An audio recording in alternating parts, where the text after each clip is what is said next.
Hey, Loco sports fans! It's Thursday night, and it's Thursday night football. We got NFL on the telly, as well as U.S. Open.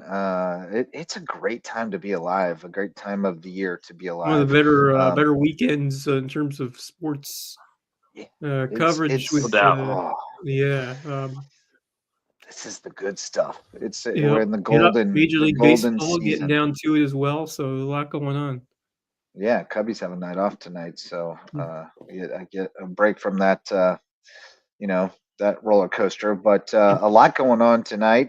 We had USCB soccer kicking off the season this afternoon with you on the call, Wes, over at Finland Field. A successful debut for last night's guest, Gary Boughton.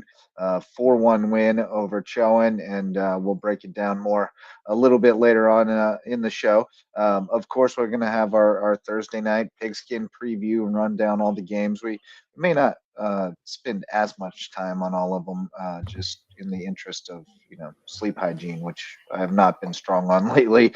And then we got to put a bow on last week high school football. We got some player of the week stuff, our Loco players of the week, as well as the South Carolina Football Coaches Association Players of the Week, and there is some overlap once again. So we will look at that as well. But how y'all boys doing tonight? And how's this week treating you?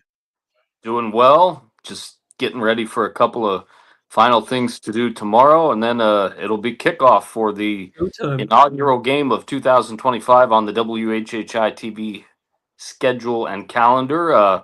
Was told that Max, you'll be joining us in the second half out there at Ridgeland. Was told that today, so looking forward to seeing everybody out there. Saw our pregame footage that Forrest Tucker got this week, and the pregame show is locked and loaded in its entirety, and it is awfully good. Um, so we're getting things rolling there, and can't wait to be back on the call with DC tomorrow. It's gonna be Yes, fun. sir. Should be a pretty Yes, good game sir. too. I think.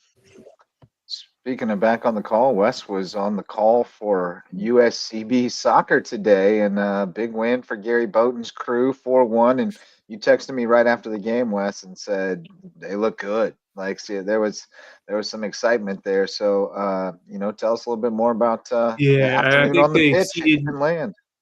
Yeah, I mean this was a total team performance in every sense of that, and I will say that it took about 10-15 minutes for them to get outplayed, but after that, it really was all USCB. I mean, just as Coach said on the show last night, terrific possession, just usage in terms of playing it from the midfield and creating, and they certainly did tire out and wear out that showing defense in the process. They certainly were dominating throughout the end of that first half into the second, but against the run of play, you give up a penalty, you give up a handball in the box, and that can be such a momentum killer in soccer, especially When it after you're playing so well. evens And it, yeah. yeah, And you've only got one goal to show for it. right, They outshot them 11-1 in the first yep, half, and right. Only and we're only then up that lead 1-0, evaporated, and then but they got yeah, right back to it. Anna Wandry with an absolutely spectacular goal, a shot beyond the 18-yard box, and it was nice. placed perfectly to that right back post corner. Just a beautiful, beautiful shot there by Wandry, who was just coming off a season-ending injury last year. First game back, she scores a big goal, ends up being the game-winning goal in the match, and then Nice. Sophia Willis, picking up right where she left off last year, scores twice. But I think the real takeaway was how some of the younger and inexperienced players, in particularly Izzy Amphlett and Casey Thompson, who both were impactful in so many ways. Amphlett with 2 assists, and then Casey Thompson really could have had multiple goals, but Chowan's keeper made a big save on her early, and then she got another chance, intercepted the pass, and eventually it led to the goal. She is incredibly active defensively.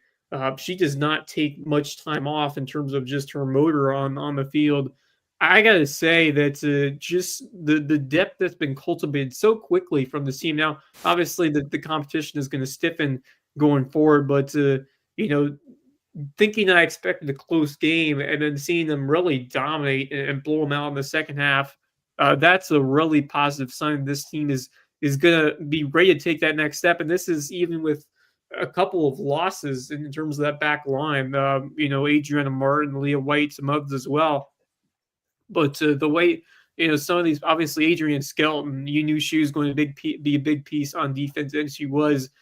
But just seeing those younger players like a Zoe Berger who looked good in a couple of minutes that she was on the field. You look at Kate James, Jenny Hespe, who didn't score tonight, but I thought that she looked solid out there, and then Savannah Page as well. You expect her to find the score sheet very soon. She had a couple of good looks. But to not see a page in the score sheet, which you seems like you always see page in the score sheet the last couple of years, and they still put up 4 goals. That's a really positive sign. They're finding so many different outlets, and it goes back to what Coach was saying last night that we're not going to have 1 or 2 players dominate the score sheet. Maybe Willis will after her 2-goal performance today, but just the way that some of these players who we didn't really talk about or like we didn't have our radar, and then as well, Sammy Ruby really shined defensively. She's kind of been that center back role, or at least taken over, and she did a tremendous job.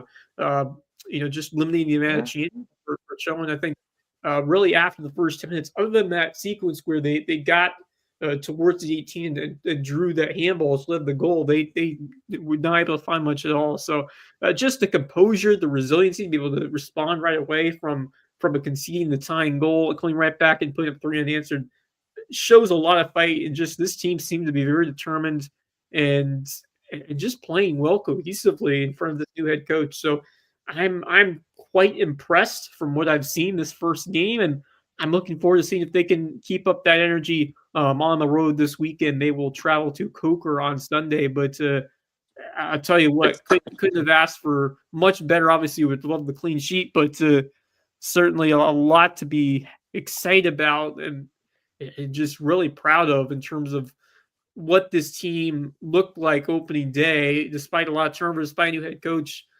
This looks like a team that could really challenge in a conference which is very competitive. But if you get a couple of wins, you put yourself in the chance to get into the tournament, which is obviously the first year of that opportunity for them. So I'm quite excited to see what this team can build off of this win here today. Yeah, man. Good stuff. Good stuff for the Sand Sharks. Max, how you doing over there? You doing all right, guys. You coaching ball right now? Some kind of ball? Playing men's ball? No, you're out of that. You're retired from that. What's going on with your life? Oh no, just always busy. This is start of the school year. Not only is it busy for us here at LowcoSports, but also busy for Beaver County Parks and Rec because fall sports are well underway now. Practices are in full swing, and games start next week, believe it or not, for the fall season. So, crazy to think about. And so, just very busy. But I'm glad I'm back on the show tonight after missing the last couple shows. So, we did have some. We had the car incident last week. It's just it's life's been happening this week. Definitely, it's happening all over the place. I don't know. I've never I've never had a night like that. That was one of the craziest things I've ever seen. Oh, Justin's gone. But it was so funny. I was just sitting at Burton Wells' office. Sorry about that.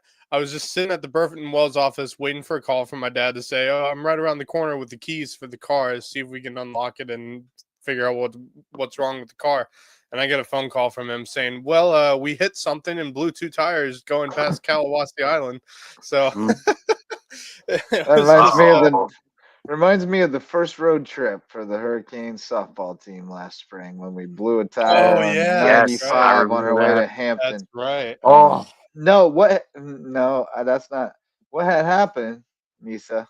Misa be my AD.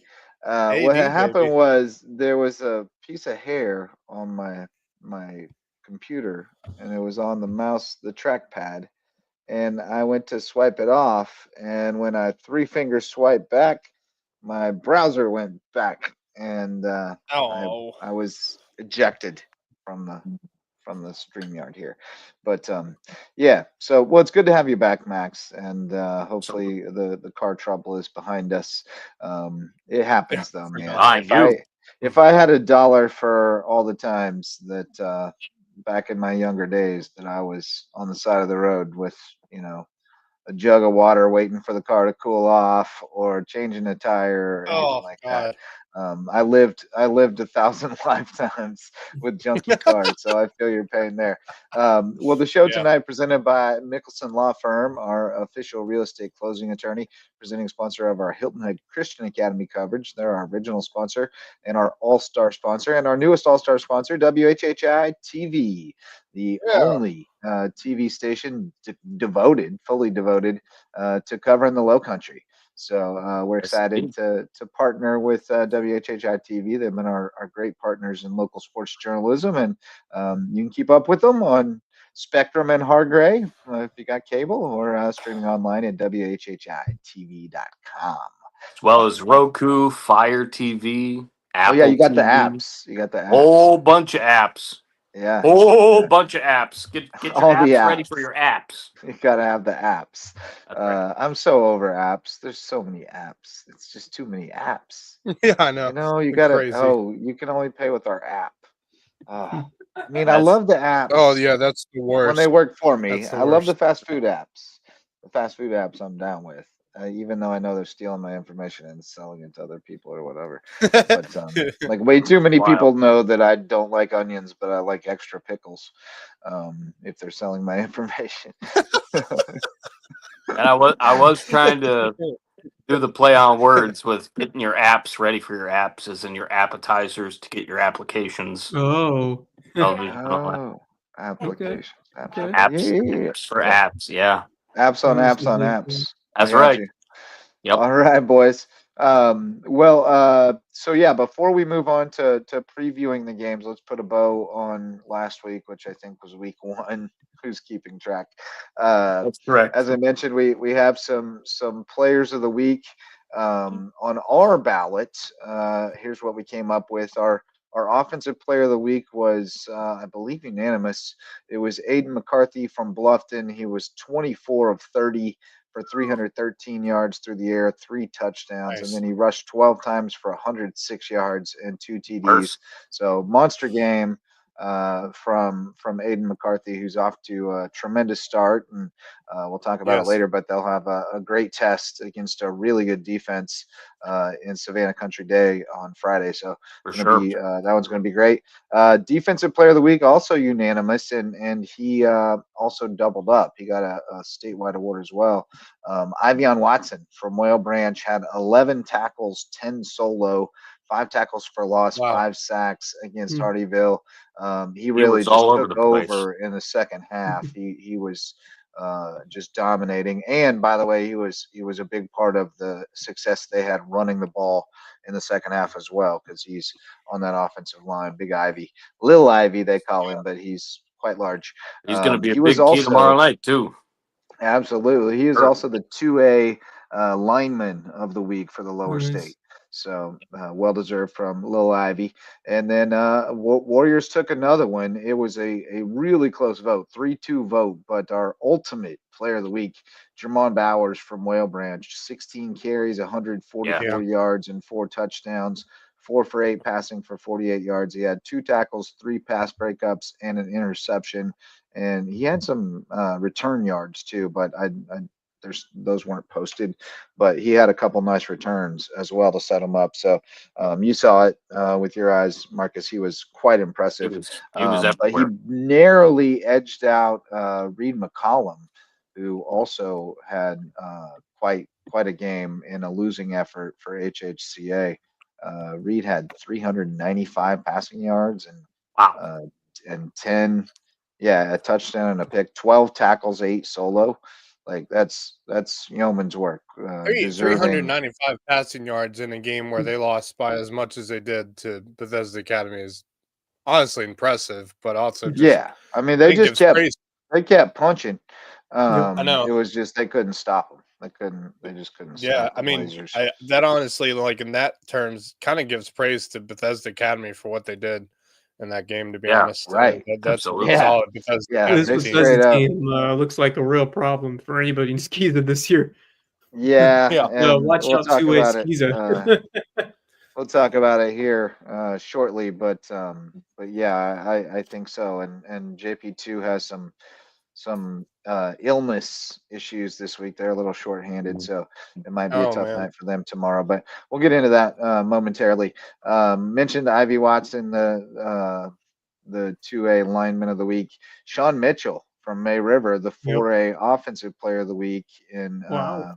the lower state, which interestingly, over McCarthy, who we gave our offensive player of the week. So go figure. I think we give a little more weight to winning the game generally. I Yes. agree with that. I probably still would have gone McCarthy over Mitchell, although Mitchell Yeah, had a tremendous game and really was the yeah, difference. Now, if May River had won that game, um, yeah. now there are, there's it wasn't particularly his doing. It was just unfortunate special Right. teams was the difference. Had But nothing to do. he Yeah. is going to be quite an important piece of that Oh 1-2 yeah. punch. I mean, Andrew Johnson is the guy we're talking about. To have him and Sean Mitchell, that could be a very Well, yeah, challenging they were against. the top two guys from last year, and Mitchell kind Yep. of quietly racked up those yards. Um, and yeah, he kind of flew under the radar a little bit, but yeah, they had both their best two guys back Yep. running the ball. So Yeah, they're there's no gonna yeah, be surprise that they're yeah. having success.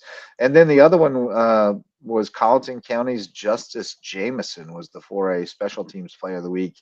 Yeah, ooh, it must be wrong on the roster on Max Preps because it said Dustin Davis was number 7, but I saw that guy. He returned a kickoff 83 yards for a touchdown. That was their only score against Woodland. So well deserved there, I suppose. I don't know what his other stats were, but if they pick him for those awards, they usually did pretty good. So shout out to all those yeah, loco guys turning heads this week, and those could be the kind of things that can maybe spark a little interest among a coach or something like that. So we hope to see some of those guys continue to rack up numbers and get offers, get opportunities.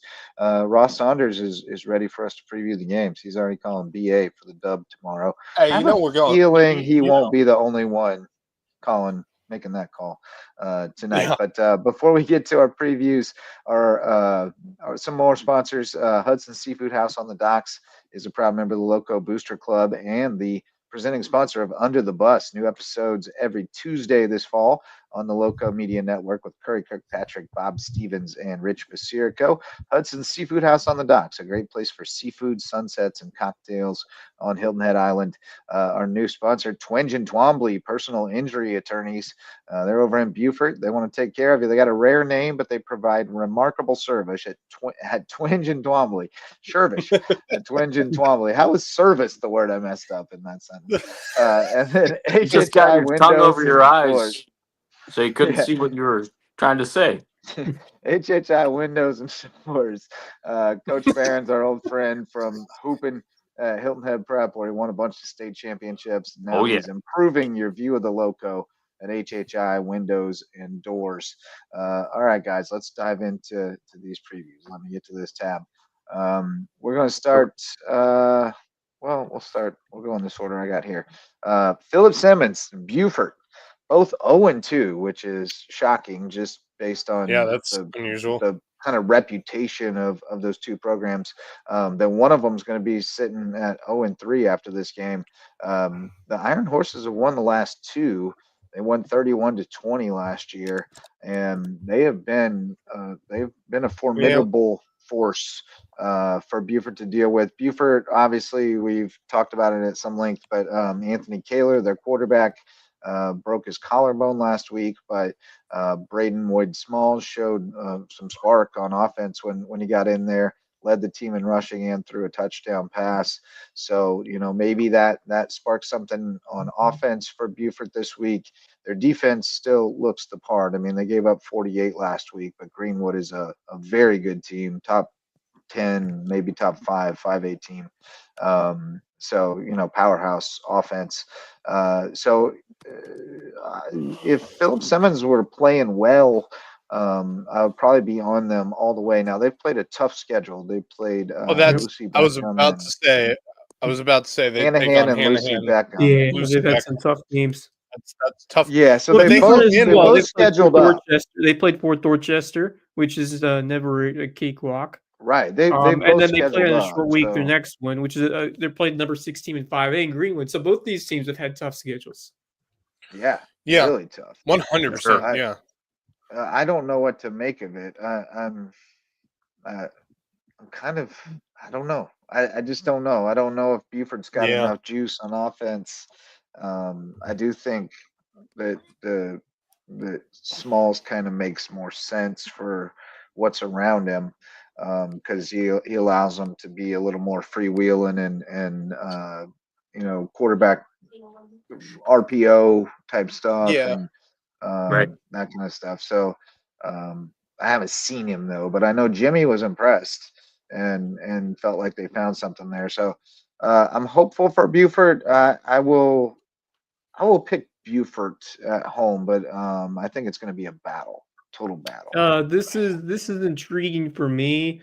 I got to see a Buford's a couple weeks ago, and I thought the defense played very well. I mean, exceptionally well in that game against a Ford offense that they got some pieces over there. They got some good blockers and some talented skill guys, but I think the defense is going to have to play at that high level, and if they do, I think they'll get a chance here at home.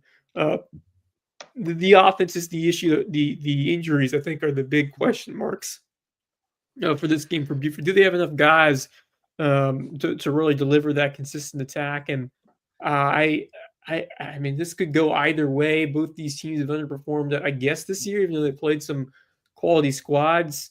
You gotta have that next man up mentality. If you're Bryce Lyman, if you're Buford, I think they respond in a close game, and I think they rely upon that defense to get done back at home. This one could certainly go in either direction, and it's one that both teams desperately need. Buford is going to realize how big this one is. Not a region game, but you don't want to stare down 0-3. I mean, you've talked about before, but you can lose some guys when that happens.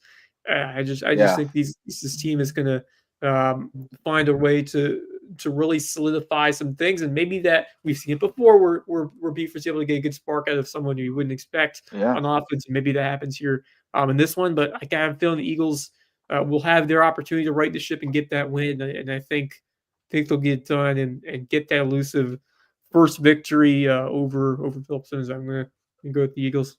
You guys talked me into it. Talking about the injuries and whatnot, and it looks like Buford might be heading down that path with Kaler being hurt, and they need to get one.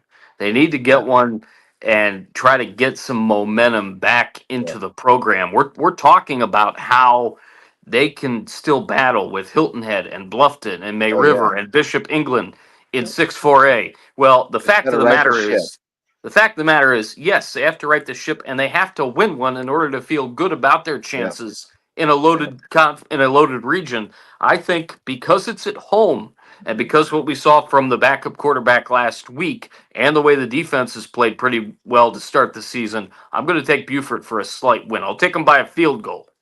By a field goal. I feel like we're sitting in the same boat regarding Buford like we did last year, where injuries are an issue. Yes. It's certainly. I'm not going to say it yet, but we are it's talking. We are talking. I feel like we're talking the same kind of things we talked about last year with Buford. We are, and that injuries were an issue, and they just could not figure out how to right the ship.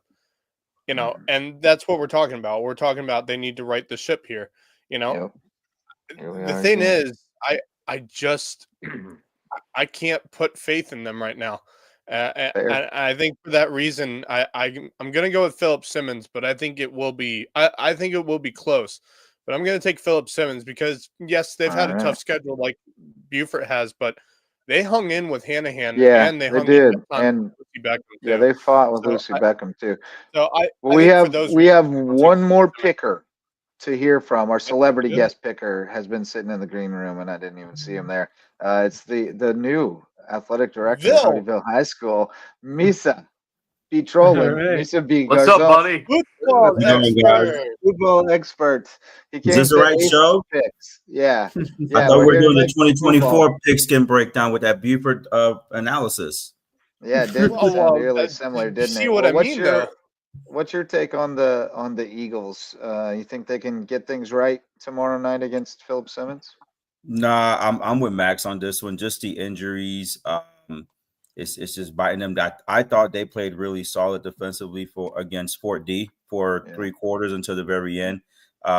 Just the offense couldn't do much of anything. Last week's game, that's a tough game on the road. You just kind of work on some things for the next game, but it'll be a closer game than I think some will expect. Philip Simmons is a strong squad. They've played some very tough teams and played them close, but I think just the injuries that they keep dealing with is I wouldn't say they're self-inflicting shots because they play a tough schedule for a reason. And you guys know I love tough schedules. Oh, yeah. But in football, injuries add up. So I think this won't be the week, but I hope that it's not a loss where it's detrimental to their psyche and their emotional well-being because they're losing to bad teams. They're playing Right. tough, No. amazing games. Yeah, No. like they No, but haven't. the injuries are a viable concern at this point for Buford. I mean, Yeah, you just it's hard when you, especially when you're not winning those games and you're asking someone else to step in.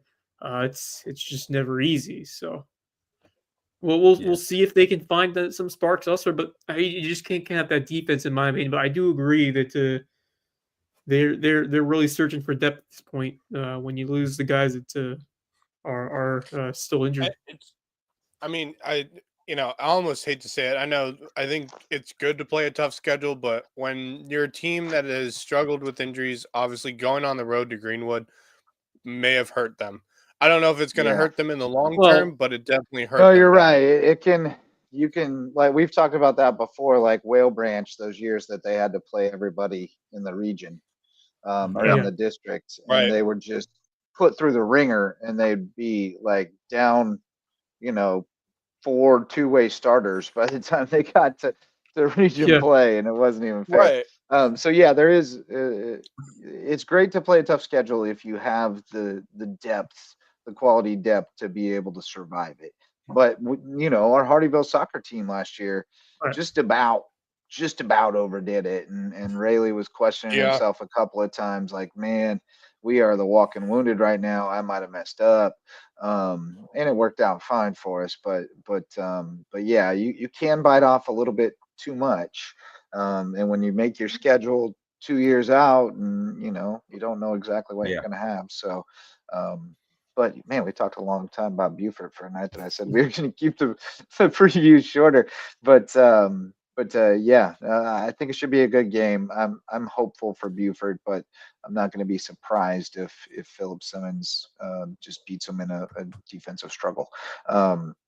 Now here's a fun one, and Wes plans to be over in the den for the Bobcats at 2-0, welcoming Savannah Country Day, which handed them a stunning loss last year, 44-16.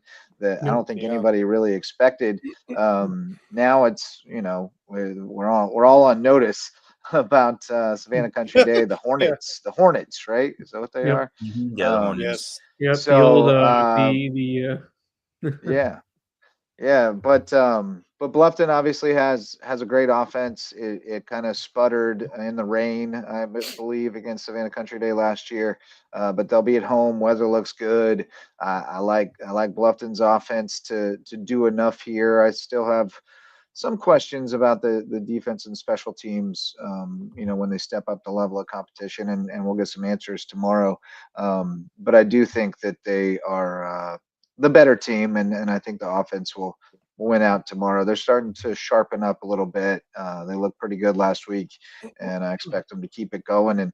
And now, regardless of whether Holly's healthy or not, I mean, Yeah, you're cultivating that Aiden depth. Howell looks the Aiden Howell, is that right? Aiden, I don't know. I keep calling this guy the wrong name because the wrong name sticks in my head. The running back. I called him Aiden Mitchell the other day, but that was wrong. It is Aiden Howell. Okay. Now I got myself all twisted up, There you paranoid go. about it. But no, Aiden Howell looked awfully good. So, and then, they got Saunders also can play running back if they need to. So I feel Right. pretty good about their offense. I think Yeah. that they're going to get the dub. Yeah, I think the interesting thing about this game is that you look at the Savannah Country Day team. They've been pretty solid defensively. They only gave up 7 in the game they played against Porter Gallard, although that's a much different offense than Bluffton has. I think Bluffton just is more dynamic. They have more weapons at their disposal and they can throw it too. So I think that Bluffton's offense, if they're able to execute, if Aiden McCarthy plays up to the standards that we saw last week, I think they'll be able to score enough to beat Savannah Country Day, which still trying to find that spark offensively at this point. They've played some difficult teams, but I mean, I feel like they've probably have been expecting a little bit more on their offensive side, which I think Bluffton is going to be in a good spot with this game if they're able to just outscore in terms of showing off what they can do offensively and put Savannah Country Day behind the 8 ball early and make them Yeah. come back with a large I'm deficit. taking the over, by the way. Taking the over in this Oh, game. Yeah. I think Yeah. I think Bluffton has the opportunity to put some points up on the board. I don't think Savannah Country Ready could be ready for. I mean, Savannah Country Day because I think this Bluffton offense is just more so improved than what we have seen in past years. You add in Amari Patterson, you get an improved Aiden McCarthy and a run game that's really been just deeper and finding more outlets and opportunity. I think Caden Gregory's just did a good job revamping and improving this offense with the personnel that he has. And I kind of think Bluffton's in a good groove right now. And this would be a big time statement game to win a game where you lost big time last year. It can really show that you're at another level this year. You improved to that point and you are one that's going to be reckoned with once you get to meet the schedule. And I think the home crowd should be rocking over there at Bluffton. And I'm just really pumped to see this offense, and I think they're going to find a way to put some points on the board.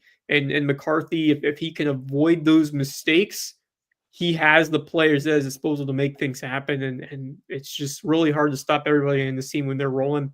I got Bluffed in this one. How's their defense going to do? That's the big key for me. I think their defense is going to remember the guys that they have. They're going to remember what happened to them a year ago. I'm not worried about their offense long term. This is a game. This is a chance for them to gel offensively. This is a chance for them to go back, take a look at it as kind of a get right game defensively. I'm going to take Bluffton, and they'll win convincingly with the way they played the game. I'm not saying it's going to be a blowout by any means. They win the game and they're going to look strong doing it. Yeah. Our friend Jake Parkey says AP, Cornell, Gates, and Howell are all playing DB. That's See, serious. that's the thing. Like they have players doing both ways. Well, and and I like that because that's another way that you can manage the mouths to feed on offense is if you're rotating guys more because they're also playing defense. So far so good over there. I was a little skeptical about how this was all gonna work, but so far so good. So Marcus has Bluffton big. Max, did you pick yet? Or? No, I haven't picked yet. Okay. I I'm looking back at that game last year. First of all, I don't know why, but for some reason Bluffton did not like playing in the rain last year. They had some struggles when they were playing in the rain. Yeah. They couldn't pass the ball well.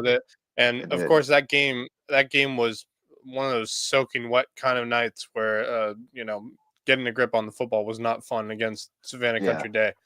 But I don't think that's going to be a factor here. Obviously, I don't think there's supposed to be rain tomorrow night, but even so, I think this is a much better Bluffton team than last year. And I think, Savannah Country Day, while they beat Porter-Gaud, they only won by 6 points. I know that's a solid Porter-Gaud program, but if you're Savannah Country Day, I'd be a little worried coming into this game just because this is a much more dynamic offense than Porter-Gaud has. Porter-Gaud is a run-first kind of offense. Bluffton is, more balanced and, very solid all-around offense with weapons both on the outside and in the backfield. So I think Savannah Country Day is going to have issues against Bluffton, tomorrow night. And like Marcus said, that defense would be the biggest question. And it really has been the biggest question for them, coming into the season and so far how this season has gone. So I think I'm not worried about the defense. I think the offense is going to get the job done. I think Bluffton wins this one, and I think they can win by 2 scores or more. Misa, They win.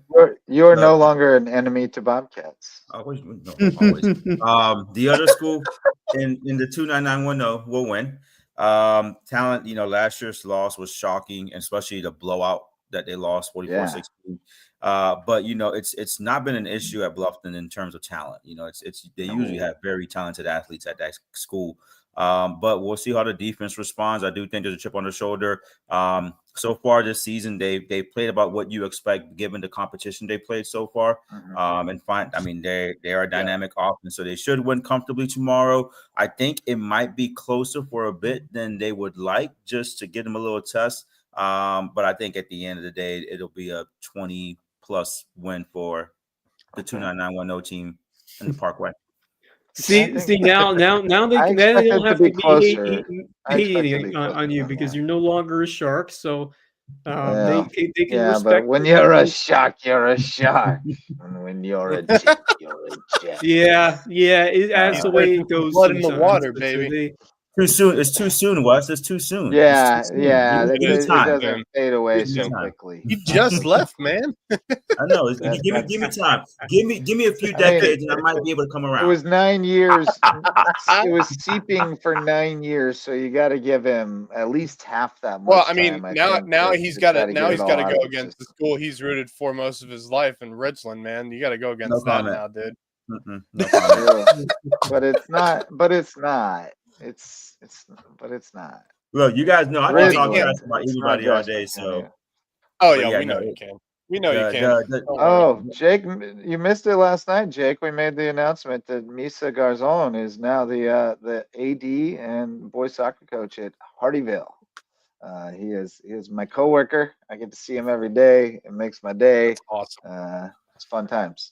And I've already I don't know if you heard it last night, Coach, but I did go on record that we're going to win state and boys soccer this year. So. Yeah, I heard that. I'm glad it was you and not me. Where I went to it one day at a time. Just first year coach. New school, new program. That can be very difficult and very challenging. Right. So we'll see. Yeah, I feel pretty good about it. I mean, that's just the confidence I have in the returning boys and you as a combination. So, I can't wait, man. I can't wait to see those boys play ball again. It was one of the most fun rides of my life. All right, let's get moving here. It's getting late. We got Lower Richland at Colleton County. Lower Richland coming in at 1-1. They won last year 46-20.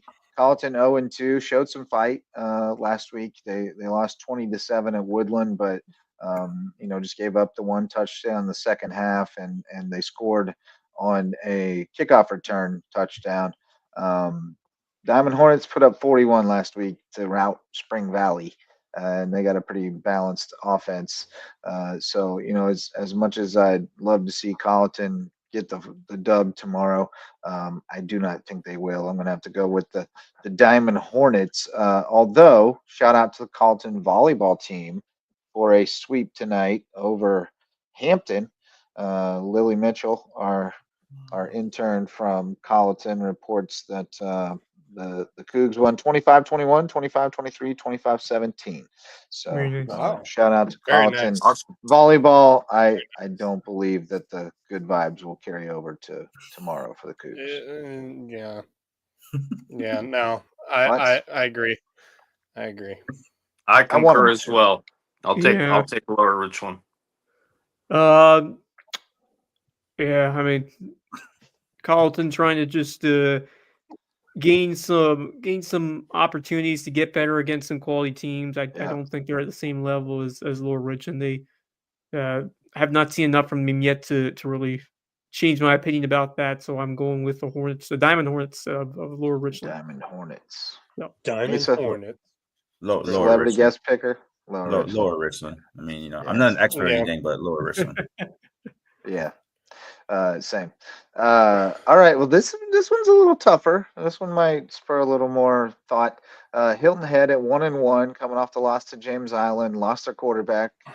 So they'll have Jeremiah Walters under center. That'll change things up a little bit on offense. Certainly, he's very capable.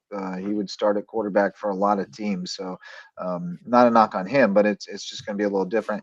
They go to Aiken. They mollywopped Aiken 45-0 last year, but Aiken off to a 2-0 start. So they beat this Airport by 44. Yeah, Airport's not good. I mean, May River. Beat them still, the same margin. When I think of Aiken, I would think of that game being closer than it was, to be honest. But I think it will be this year. Another Hornets. Yeah. I think Aiken is looking.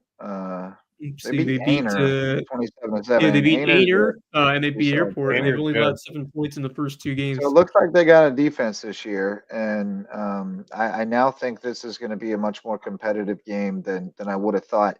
I'm going to still take the Seahawks, but I think it's going to be a pretty narrow margin. I'll say a touchdown or 2. That's exactly what I'm thinking. Hilton Head, closer than the experts think, gets it done.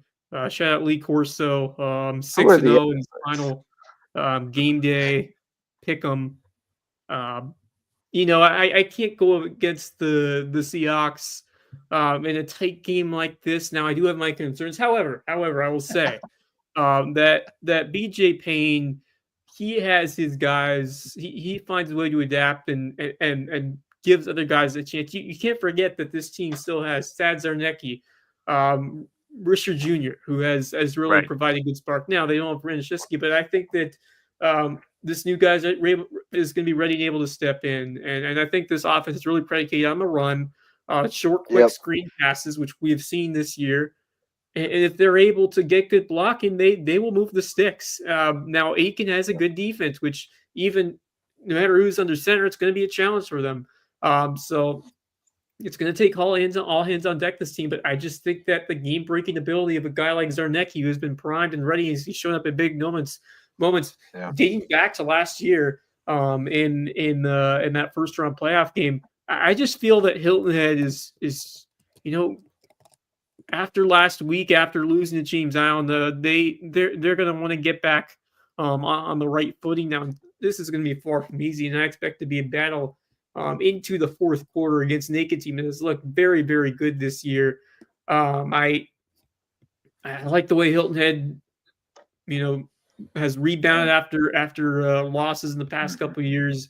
I still think they have a lot on the offensive side, and I think that's going to be enough to carry them to what should be a very tight game and road win over the Hornets.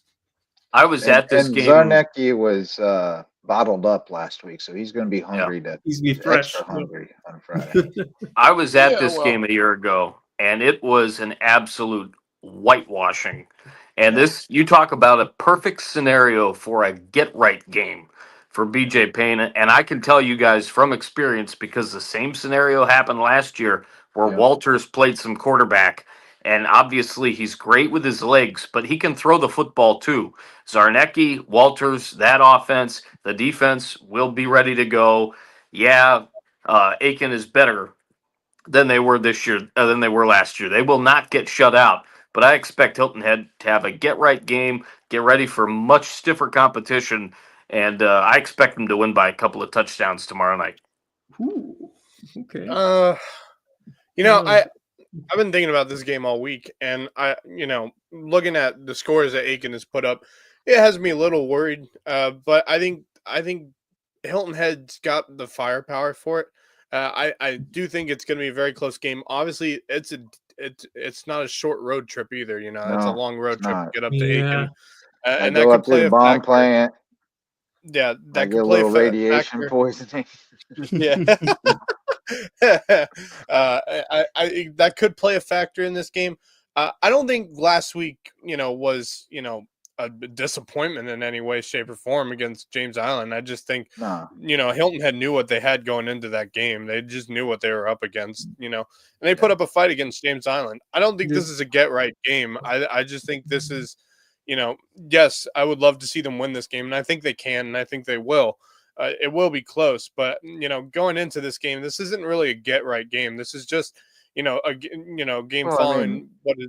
if you win the I game wouldn't- after you lose, that's a get right game. That's a get right game. Like, Yeah, I mean, guess that most of the time Yeah. it that's one is. way of And, putting and it. you I just don't think. you look at the I just schedule don't think, for Hilton Head. Yeah, I mean, but I this is. don't look at that score. I don't look at that score to James Yeah. Island saying, "Man, they got mollywopped." No, they didn't. oh I'm yeah, not- you I'm know, not but I saying- don't think wait, Marcus was saying that. Wait. Time out. That's not what I'm saying. That's not what I'm Yeah. saying at all. What I am saying is that they are without their starting quarterback, and they've got their backup playing who can play both sides on the offensive side of the Good point. ball. They've got a really good running game. They've got a lot of talent. And even though Aiken is better defensively, I still think Hilton Head is going to beat them by a couple of touchdowns. That's what I'm talking about. And Yeah, were they going to win think last we're week? Probably not. But I think we're It's just a get right. like I don't know. we're not on the same page with what a get right game is definitionally, maybe. But to me, it's just like when you got to turn the momentum back around, Right. yes, and Either you got if you a lose a winnable tight game, that's a or get you right lose game. in a game where you Right. perform well, and just Yeah. you want to get back on that right Yeah, you footing. just got to change the That's momentum fair. back. Yeah, correct. That's fair. Against Correct. the team that you should yeah. beat. Although this is gonna be a tough game. This is no easy cakewalk game. So Yeah, I don't. No. Yeah, I don't know. I think this one It goes might down be, to the but wire, it in my doesn't look like opinion. it on I paper. think this is a one-score game. I think Hilton Head gets the Could win, but make it closer, especially when you're down your starting quarterback. Despite the running back duo that you have in the backfield, despite all that, this is a much better Aiken team.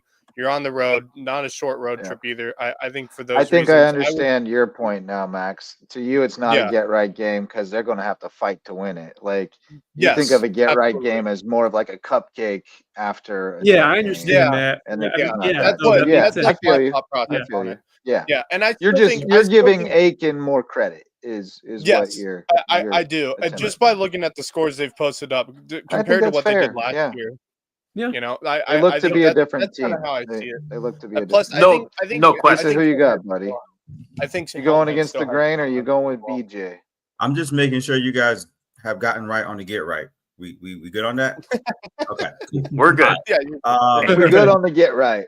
I think Aiken's going to get the L, and I'm leaning more with Marcus than the rest of you guys. I don't think it'll be as close a game as people may think. Yes, It's not Aiken going to be will better. 45-0, but No, it'll I be don't more think competitive than last year, but I do think Hilton Head will maybe the first quarter and a half will try to get situated with the new quarterback Renishevsky being out. But I think second half, though, they're the better team. They're better, just have great athletes, offensive, defensively. They've been solid. I think they win comfortably by the final score, but it won't be as easy as last year's game. I don't think it'll be as close as you guys saying. So I got Hilton Head with the dub. The other Alright, question I you would got him have by, like, is 3-4 touchdown. the other question I would have is regarding Renishevsky is how bad was the injury that he Broken took nose. last- It wasn't as bad as initially feared. Thank goodness they for were that. worried it was a season ender, like a facial Mm. fracture, but Okay. broken nose was the Okay. prognosis. I wasn't back sure. next week. I just needed to He'll be ask. back. And He'll be back he next missed a good It's chunk tough. of games early in the season last year too. That's And true, Walter he stepped in and did fine. So Yeah. Walters, they don't lose a whole lot there, and they may gain a little bit in the running game. The biggest thing they lose is their best receiver is now their quarterback. So Right.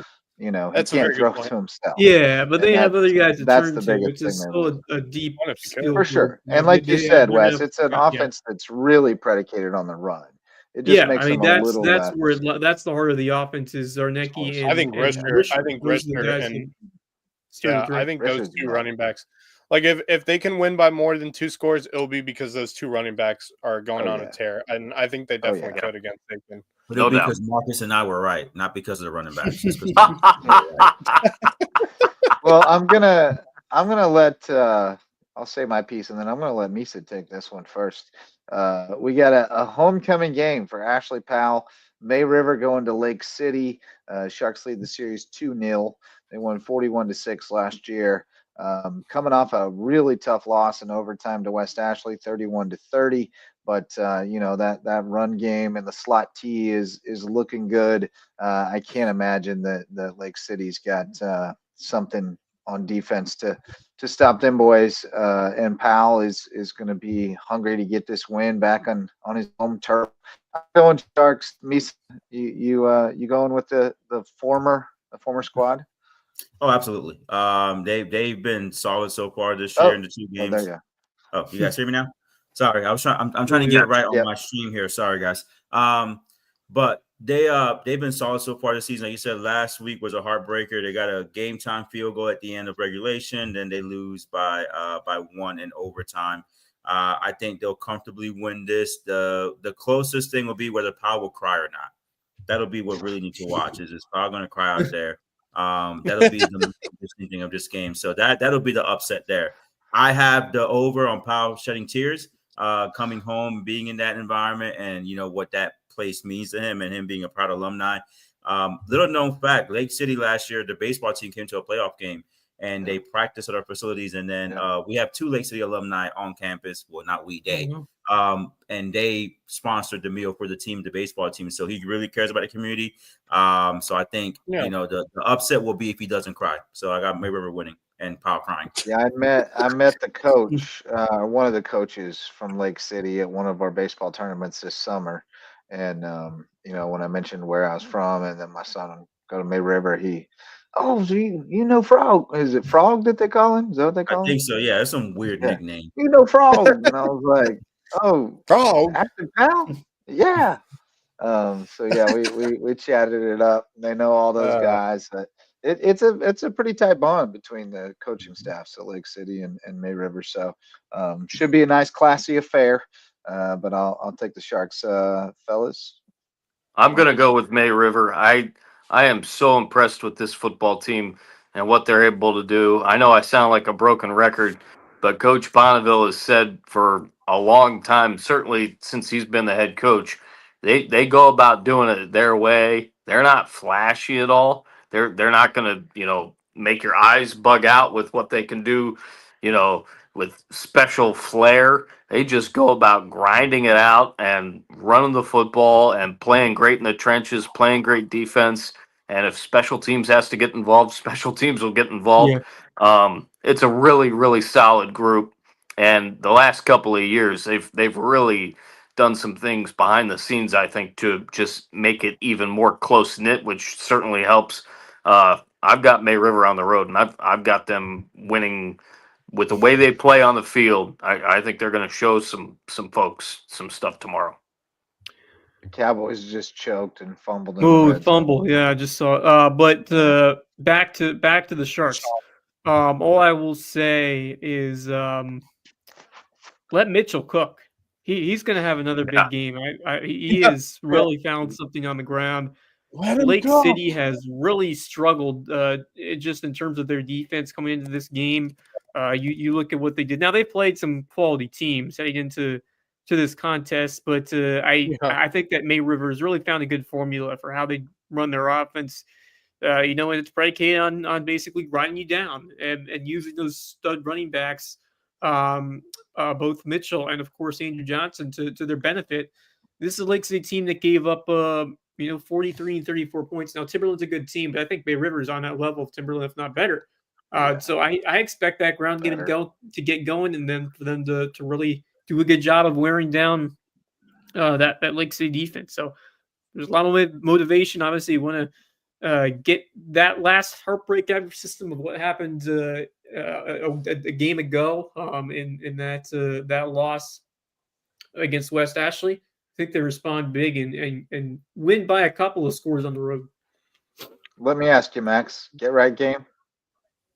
Yeah, I would think this is a get right game. Yeah, I mean, I agree. Yeah, I think after what they played and how that game ended the way it did last week against West Ashley, I would say this is a get right game for them. I do think they're going to win this game. Like Wes said, Lake City has struggled. I mean, granted, they played Myrtle Beach and Timberland. Those aren't terrible teams. Those are pretty solid programs. So solid program. despite all that, I think that's Lake City's at home for another tough test against a May River squad who, like Marcus said, very impressive this season. And I think they're going to continue those ways of being that team that's more impressive than I think I was, climb them out to be, I guess. I didn't know what to expect from May River. I knew they were going to be good. I just didn't know how good they were going to be. But I really like what I'm seeing in May River, and I think they get the job done on Friday. All right, so everybody's on the Sharks. Keenan at Battery Creek. Creek at 0-2 after a heartbreaker against JP2. They were up until late in the game and gave up the long touchdown run to Jaden and Abinet. So they're 0-2. Defense has shown some teeth. Offense has just not gotten a whole lot going on. Keenan got shut out last week by Pendleton, but they blew out somebody in their first game. Dreer. Looks like they've got a pretty run heavy offense. Hunter O'Neill's the leader. Nothing blows you away looking at their offensive stats.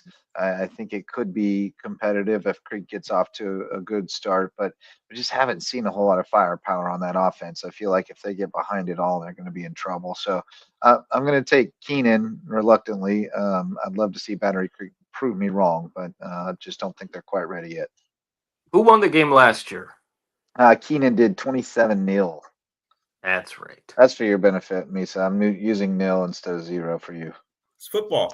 I'm gonna take Keenan. I'm gonna take Keenan as well. I expected Battery Creek to be a little bit better and a little bit more advanced than I've seen so far this year. Mm-hmm. It just seems almost as if they've taken a little bit of a step back.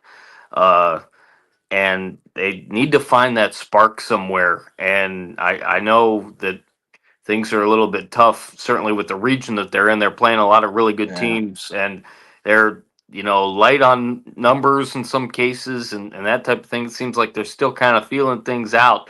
And unfortunately, I just don't think they have enough to get things going quite yet. It's going to get more interesting in the next couple of weeks, but based off last year's result and this game even being at Battery Creek, honestly, I don't think is quite enough. I'm going to go Keenan in this one. Next. Yeah, I'm going to go Keenan as well. I think for me, Battery Creek is just, I don't know. They're missing something. I don't. Has Chase Olsen played at quarterback at all this year?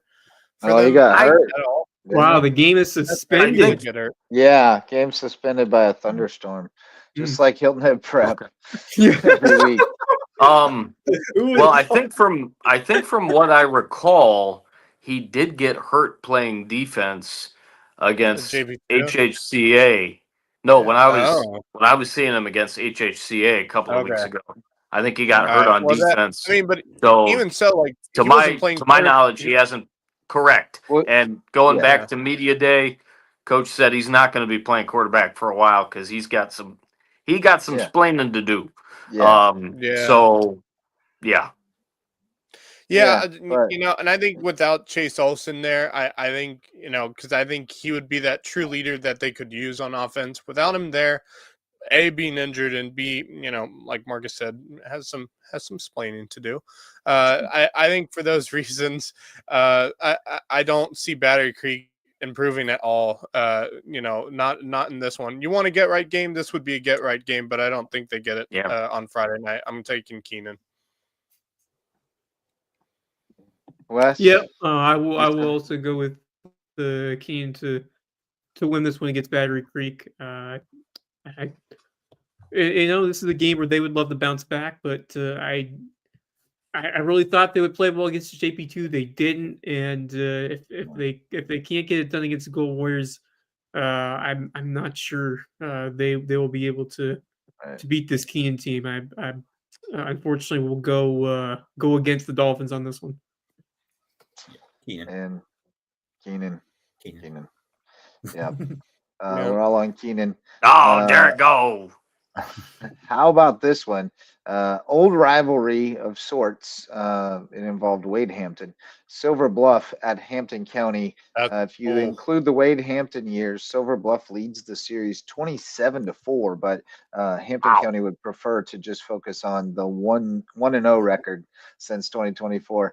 Sounds about Hampton right. County 14-7 win last season. It was a battle. Now they got that was on the road. Now they get them at home.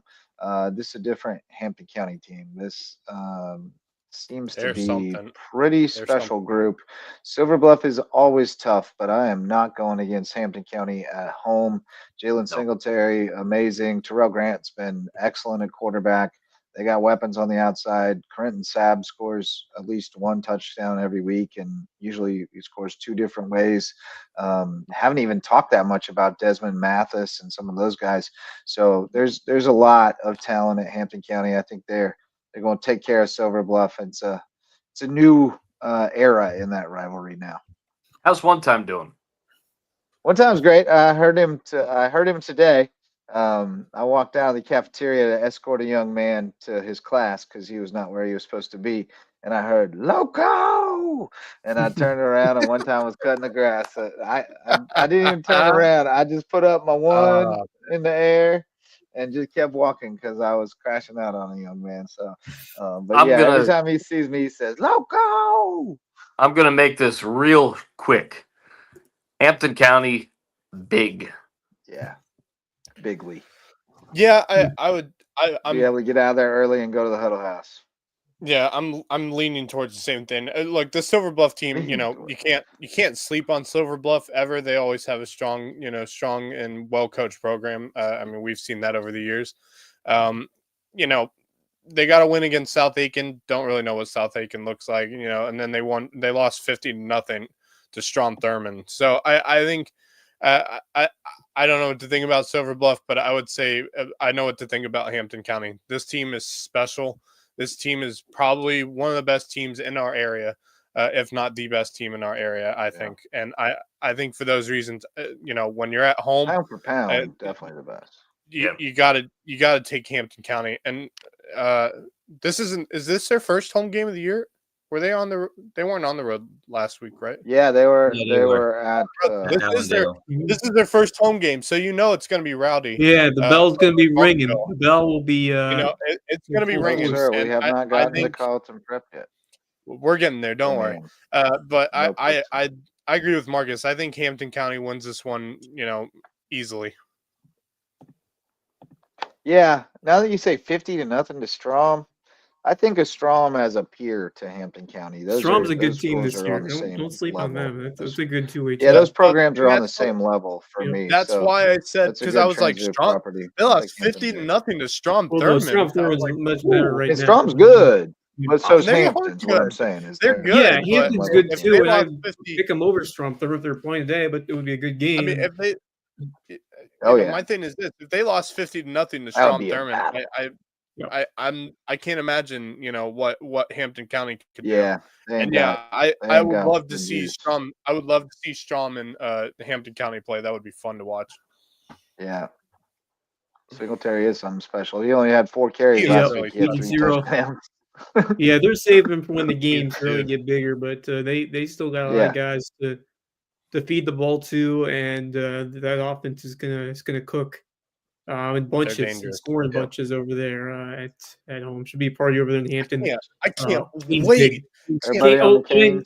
I mean, it's not a gimme for the Hurricanes, but I do think that it will be a solid margin of victory as we get to the second half, and they'll pull away. But I like Hampton County to get done at home and really start off their home schedule with a convincing victory, in which was a fun rivalry match between these two teams. Give me the Canes. I mean, I'm getting excited because I'm now thinking about the Hampton County Bluffton game that's coming up. I know. That's next week. For it. Yep. I can't wait last for year's it. game was crazy, where Hampton absolutely dominated the first half, and then Bluffton dang near came back and won it. Yeah, they rallied and almost came back. So So Where's this the time it's going to be at Hampton? The Well, you got good thing music. is we can look past this Friday's game for Hampton County. Looking forward to Hampton County and the public Mhm. school from Buckwalter. But hopefully Hampton County does not. And that will be my Right. only concern Right. tomorrow night is that Oh they're being Mad Max and yeah, looking forward to next Friday. I don't think they will. man. Surrey Bluff is a good tradition program, but I think this year they're not going to be able to keep up with Hampton. Hampton's No. is special. They're special this year. They got athletes, they got players, they got coaches, they are a good team. So They we got what can they look need to past win. tomorrow's game, but they better not. I think they'll win comfortably, Yeah. and then we'll look forward to next week's, big matchup, game of the week. They got And I a don't think team they that will can win look this past it because I think that's what happened last year, and they almost slipped up to Silver Bluff on the road. Yeah. And so I think that coaching staff will remind them Absolutely. of that, and they'll be ready for this. I love their coaching staff. Marshall Paul, their defensive coordinator, has got more energy than anybody I've come across. Yeah. Man. He's just unbelievable. He's a great hype man, and obviously does great work in their weight room. And I just love the way they run their program. Big fan. Dude, They do great work for those kids. Good. But all right, so everybody's on the Canes. Here you go, Marcus. You get to lead off on this one because you got the call. Whale Branch at Ridgeland. Whale Branch leads the all-time series 5-3. They've won 5 straight after losing the first 3, and they won 28-6 last year in kind of a funky game. Ridgeland has not scored yet this year. Whale Branch's defense is coming off its best half of football yet by far in that second half against Hardyville, and looked like they are starting to really gel in the trenches. They've got some weapons on offense. I'm taking the Warriors in this one. But Marcus, you've done. I know you're not going to pick it, but Not gonna pick it. give us your Since I'm your calling it. analysis. My You have to keys pick it, to Marcus. my Pick it. keys to this one, I can't, man. I'm calling it. My He keys doesn't to do this it. one, certainly, you take a look at what Ridgeland has been able to do. From the defensive side, they had 3 takeaways last week. If they can, get to Bowers, make some plays, get to Harris, try to get some fumbles at home, they can have a chance to keep the football. I really look forward to seeing what Tyshawn Smith can do there at quarterback. But ultimately, they're going to have to come out and they're going to have to be really, really aggressive at home. I was so impressed with what I saw out of Whale Branch in that matchup against Hardyville last week, especially deep into the game as the game just continued to wear on and on and on. The other thing I'll say, too, is taking a look at Whale Branch and taking a look at some of those guys that they have, but knowing what we see on the lines in the trenches from Ridgeland, it's everywhere that these teams are going to have to battle the atmosphere. The temperature is going to be, into the upper 80s, even into the 90s around kickoff, I think. So it's going to be pretty interesting. Actually, now that I think about it, it might be low 80s by the time most kickoffs happen. Regardless, you got to stay well conditioned and certainly very well hydrated. It's still so early in the year that these guys could be going down, cramping up into the second half of these games. So I'm really looking forward to this one. I expect the team who makes the big plays often, but especially late through very good trench play to win this game. I'm really looking forward to this, and I do not think this is going to be a blowout. I think it's going to actually be a fairly tight game. All right. Next, Misa, you're a Jasper County alum. Are the Jags gonna get one here, or well, you saw Whale Branch up close and personal last week. What'd you think of them? Yeah, no, they're solid. They started off very rough. I don't know if it was a matter of underestimating Hardyville, because they're a 1A school, or just figuring out what Hardyville was doing offensively and defensively. But the second half, they came out with a purpose to prove a point, and they did. Did an excellent job defensively. I mean, Hardyville couldn't do much of anything second half offensively because Well Branch was just swarming them with their size, and Little Ivy was just living in the backfield. Like he might as well have just gotten a room there and rent free in the backfield of Hardyville's offense. But I do worry about Ridgeland's offense. They've not scored this year, against in their 2 games they played. So I am concerned how they will do. Well Branch, I don't think will look past this game because they learned that lesson last week against Hardyville. I do think Well Branch will win. I don't know if it'll be a close game. Hopefully for entertainment purposes it will be. So Marcus is, doing all these big calls, which I expect him to do. And then, he'll make his pick after the game is over, guys. So tune in tomorrow night on the post game report. But I'm going Well Branch in this one. Yeah, I'm on board with Misa on this one. I haven't seen him yet, but what they did last week, and you look at what Bowers did, and then what that defense did, shutting down, and I wasn't sure what we would get from Will Branch in their last game, but Hardyville was they put up a fight, but man, Whale Branch just shut the door, and I expect them to do it again against Ridgeville. I like the way that they've been developing over there. They laid an egg that first against Bluffton, but hey, that's a good Bluffton team, and they're starting to develop some dudes over there, and I think they get a second win and as many opportunities as Ridgeland's still kind of searching for a little bit of a spark offensively. I just think Will Branch is a little more balanced and is playing better right now. So I'm taking the Warriors. I actually thought they outperformed expectations against Bluffton. 7-0 with 90 seconds left in the first half blew my mind. Yeah. Well, okay. So that's Yeah. true. That's true. I didn't see the whole story of that game. So I think they're doing a good job over there. Go ahead, Max. I think my thing would be is I don't trust Ridgeland right now. I just don't trust them. I know their offense. I don't trust them. I think you have to The stop defense Bowers. is solid. They got some players on solid. defense. They took it. But They took it away three times last week here's against the East thing, Clarendon. Here's the thing: you don't stop Bowers, you're gonna have problems. Right. And I just can't see them stopping Bowers. And I think for that reason, Whale Branch is think creative about creating opportunities for him too. They do some interesting stuff where they run some deep routes just to clear out a whole side of the field for him. And so that's it's thing. either there or it's not. And if it's not, he's got 20 yards of running room. Now, of course, Ridgeland's going to see that on film and be as prepared for it as you can be. But I just if the offense can't get going, if that offense can't get going, there's no hope. As much as I hate saying that. If Whale Branch does what they plan to do, you just don't get the ball that many times because they're going to just run it. You only get about 5 or 6 possessions, man. And they take their sweet precious time getting across the field. I think for all those reasons, I can't trust Ridgeland in this case. I got to go with Whale Branch in this one. Yeah, I like Ridgeland's defense. The only X factor I could think is if Bowers gets hurt, and he has been a little injury prone in his career because he takes a lot of hits because he runs the ball, and he plays defense and he plays special teams. So if he gets dinged and they got to go to somebody else, then it gets real dicey on offense for Whale Branch. So that would be the only factor I could think of. But you can't pick based on the case in if he gets hurt. Like that's. It's a big part because you lose him, you lose 3.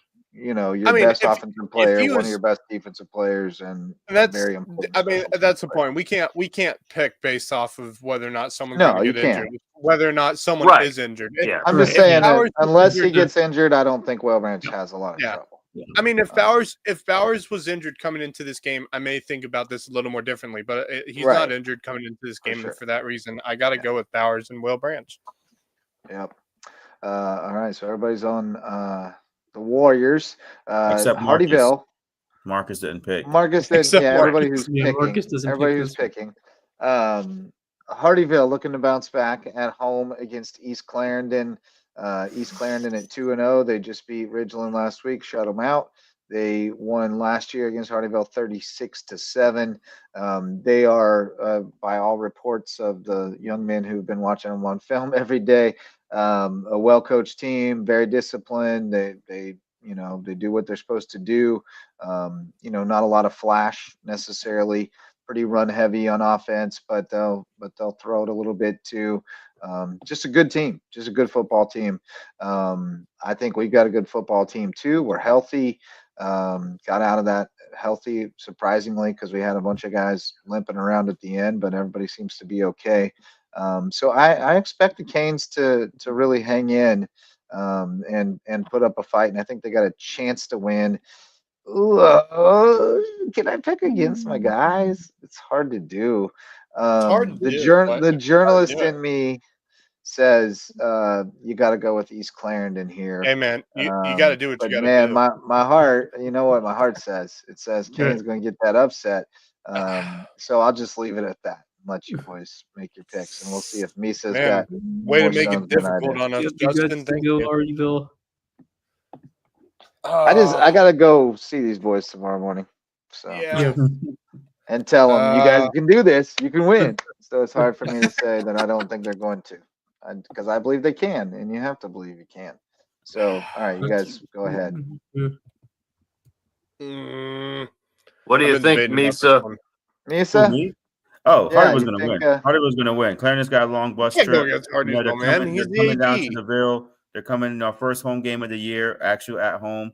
You know, Yeah. our boys are ready. They had a good showing last week for the first half. I'm not biased at all. I can throw stats at you. Hardyville scored 43 points in the first game against, Bowman in the home opener and won a big game there. And then last week they had a 12-0 lead in the first half against a very solid, well-branched team, who had size and depth and speed. Don't let my quotes and my expert fool you. I know what I'm talking about. Kamari Brown has been phenomenal this season, He offensively. sure has. And I think he'll be a big factor tomorrow night. It's our first home game of the year. Everybody's excited. It's Coach Gardner's doing a phenomenal job with this program, along with the coaching staff, bringing the boys along, getting them ready.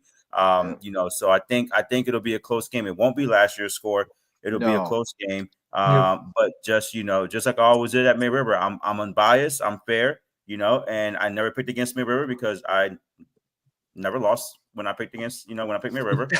According to my data. But Hardyville wins tomorrow. It'll be a close game. We win by 3 on a game-winning field goal at the end. The data was redacted.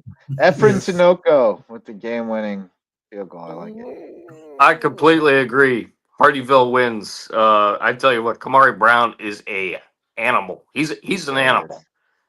He is a dude. We need him to not cramp up. Stay on the field. I think he's going to have another huge game. Hardyville at home gets the dub.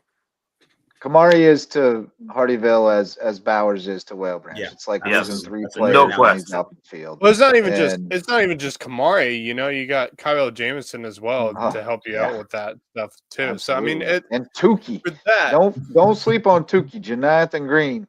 He is an animal too. Emiliano Santiago, man. You can't go against Millie either. But I'm telling you, Tukey is the most slept on. He's an animal. He is. He's a weight room warrior.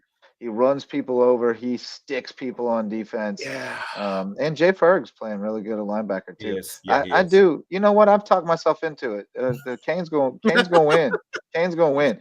Volleyball got a big dub tonight. I hate to be the other person that isn't on board, but it's not much as the Canes can't do it, which I certainly think they could. I think East Clarendon's a good team. They haven't allowed a point yet in games. They shut out Scotch Branch, they shut out Ridgeland. They put up 30 or more in those 2 games. I think they have something cooking. It's going to be a tough game. Now I don't think it's not going to be a shutout. I think Hardyville makes it competitive. Yeah. But I like the way that the Wolverines are playing football right now, so I'm going with the road team. But I will eat my crow if I'm wrong. I'll tell you that much. It's the smart pick. It's the smart. All right, Mad Max. What's your pick? Don't be scared. I don't know. Be a gangster like Russ is. Be a gangster like Russ. Hey, calm down. Let me think. All right, jeez. One at a time. That's a school night, sir. Hey, stop. I think this is going to be close. Like, I really think this could be close. If Hardyville can stay healthy in the second half, I think for that, and I believe that they can, after playing 2 games, I think they can. I'll take the upset. I'll take Hardyville with this one. I'll give them I'll give them a 1-score win here. I'll take them over East Clarendon. That was total homer segment. I do believe. I do believe in this. I do believe in this team. I really do believe in that Hardyville team. I do think when too, healthy, man. they That's are why I'm really looking forward to calling their game next week at Hilton That's Head. why I couldn't pull the trigger be on it. I've great. seen a lot from them.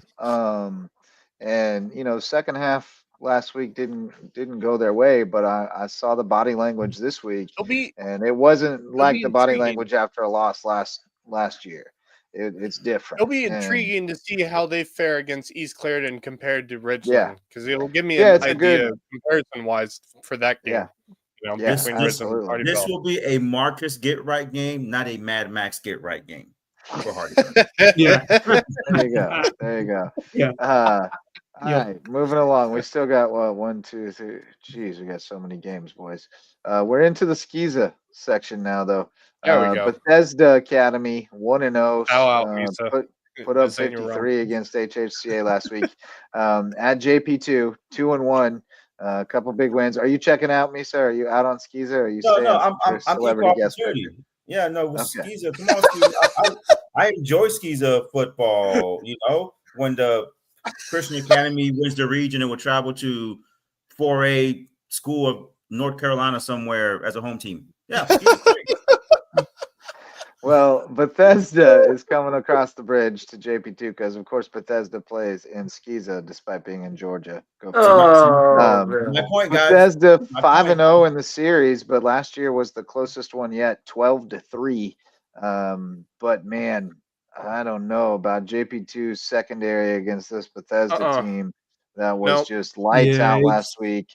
Shane Milligan reporting that they're thinned by illness this week. He said, and that's all the reason. Been a bad week. Several players out sick majority of the week. So I don't think JP2 is going to have the gas in the tank to pull off the upset or pull off the home win over Bethesda. I'm going with Bethesda.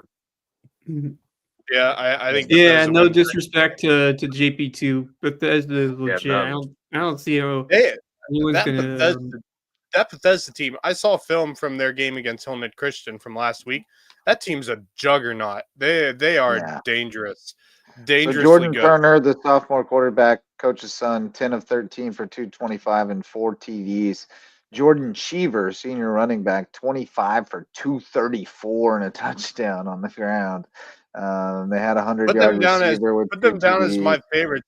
Put them down as my favorites to win the 2A state title. I think so too. I mean, my God. Anybody? I gotta go Bethesda. Gotta go. Bethesda. I like this JP2 team, but I just really like too this a lot. Bethesda I did team. too, but illness and having to play Bethesda. Even if I think they were healthy, I think it'd be a closer game. But I still think Bethesda would beat them. Gentlemen, anything to add? Yeah, Bethesda by a couple of scores. They're just an insanely talented offensive team. JP2 is can have their hands full. They got some big dudes who can run too. Yeah, I watch those. They always do. They always do. They always have some big dudes, man. And they have a beautiful turf field over there. Yeah, that's a new field, by the way. They opened that field last year. It's brand new. Yeah, maybe Skiza will hold the championship at their field one day. Yeah, that'd be great. Well, that'd be classic. I think they did hold some Skiza championships at Augusta Christian back in the day, like the swimming or something, which I thought was hilarious. I think it was in Georgia. I think they might still do that. I don't remember. That's funny. All right, so moving along to Hilton Head Prep, yet to play a full game. They've been thunderstormed out twice. They traveled to Dorchester Academy. Surprisingly to me, Hilton Head Prep leads the series 8-6 and has won 4 straight. But that was back in the last. They haven't met since 2019. They haven't met since 2019, so that's the catch. And that was back in a different era for Hilton Head Prep football. This is a tough matchup for them. Dorchester must have been a is different era awfully good. Yeah, well, yeah, true, but they've always been small, and Prep used to be big. Oh yeah, that's true. Like they've always been like a 1A, and Prep used to be a 3A, and a powerhouse in 3A. But anyway, Dorchester is coming off the Tommy Soffer days when they last met. It's been a while. Yeah, that's a good bit back. Dorchester hung 55 on Andrew Jackson last week. Prep has not shown enough offensive prowess to put up those kinds of numbers, so they're going to have to be a lot better on defense to to keep themselves in the game. They do have some weapons, and definitely they got some guys up front, but I just don't think they have quite enough against a pretty good Dorchester team that looks to be a contender in Skeeza 1A as well. I like Dorchester big, unfortunately. It's going to take Hilton Head Prep a little while to get things rolling, especially because of the fact that they haven't even played a full game yet. They just haven't had the reps.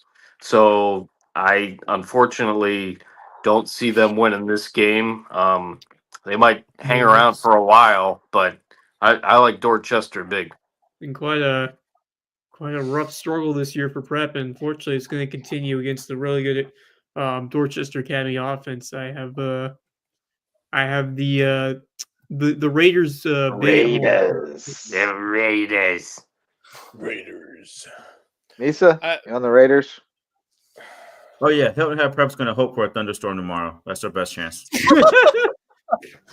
Yeah, I hate it for Prep because I do too. at this point in the season Oh, and not playing. They're in a different era game right now for the program right now. It's not even fair. Yeah. Like they're in a different era. They're building. I know, and but rebuilding, so yeah, it's a good point. I think the downsides of having afternoon delights on Hilton Head has costed them severely. I just having not played a full game yet. I think for those reasons, I know Dorchester's a strong program too. They were a strong program. They've only played one game though, so yeah, they played the same amount of games in total. Yeah. I'm still going to take Dorchester because I think they're just a better program and they're in a better place as a program right now than Hilton Head Prep is, and I think for that reason, I'm going to take Dorchester in this one. They're tough. They're tough. They're turning it around too. They turned it around last year. Buford Academy 3-0, traveling to Patrick Henry region game. So and a Loco on Loco matchup. Out on the farm, Patrick Henry leads this series 7-4. But BA's won the last 4. So it was 7-0 PHA back in the 8-man days. And now it's gone the other direction. Nick Shuford Jr. been looking good at quarterback. He's been really solid. He's got great receivers in Paulk and Fripp. But Nick Underwood has been the story. 694 rushing yards and 10 touchdowns through 3 games, which is just absurd. My God. We've seen Patrick Henry go 1-1 so far, but they have not been tremendous on defense. They really had to fight to get the win over Clarendon Hall last week. So I can't see how they're gonna really slow down this BA offense. And then BA's defense has been exceptional as well. So unreal. I think BA gets the dub and heads on home to Ladies Island 4-0 and feeling pretty good about themselves in Skeeza 1A. The law firm. Go ahead, Wes. I like BA big in this one. They have been extraordinarily impressive, and Nick Underwood just has that ability to take over a game. And Patrick Henry, they just don't have the depth that they once did. And I like what they've done. They've gotten a little better, but BA is just rolling right now, and it's going to be quite the task to stop them at this point for the depth that PHA has right now. So it could be a quick one over there, or at least it could get away from the Patriots in a hurry if they're not careful. I tell you what, the law firm of Nick, Jace, and company just look absolutely outstanding. Got to add Devin in there too. That team looks as dangerous as any team that I've had a chance to either see or get an idea of. Can't wait to see BA a little bit later on this season. They just look so good, and they never skip a beat.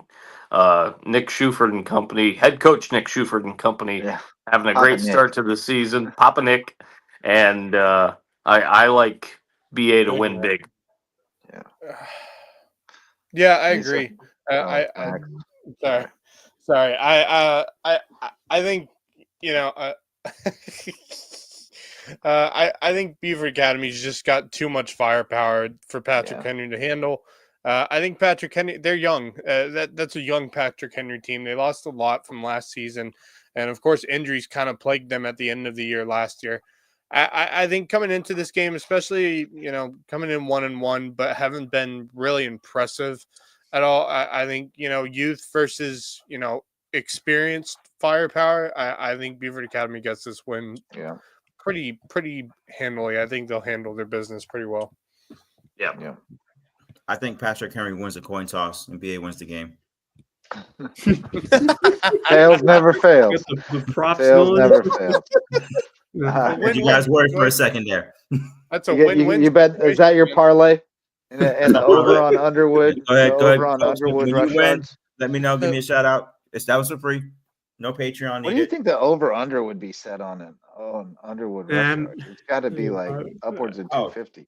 I would say if it's 250, I'd take the over. 250. That's a big number, but that's about what he's averaging, which is crazy. Yeah, no, it seems over like, for his yardage. Okay. That's why I'd take the over on it. That's crazy. Oh no. All right, Orangeburg Prep 1-1 at Thomas Hayward 0-1. Took the L to Colleton Prep last week. OP leads this very long series 22-11, but Thomas Hayward's won 2 straight, including 39-0 last week. OP definitely no slouch. Always a solid program.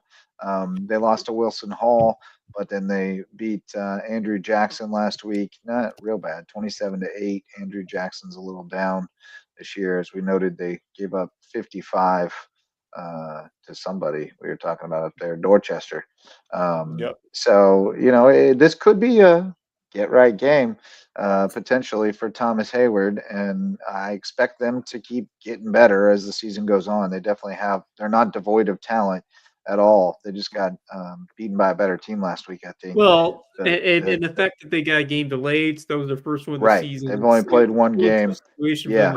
Season. So that's kind of what I was getting at. I expect them to get their for footing Hayward. this Although Orangeburg Prep, I mean, they're going to have to show up and play a solid game. Hayward will, but I don't think they're going to find a way to hold down Antonio Banner for the second week. I think he's going to adjust. I think he's going to get back to the way we know he can play, and they've got some other dudes that can show on the offensive side as well that just got to get going and find that rhythm. I think this is the week where they find some things out and get back to the drawing board and put together a good performance at home.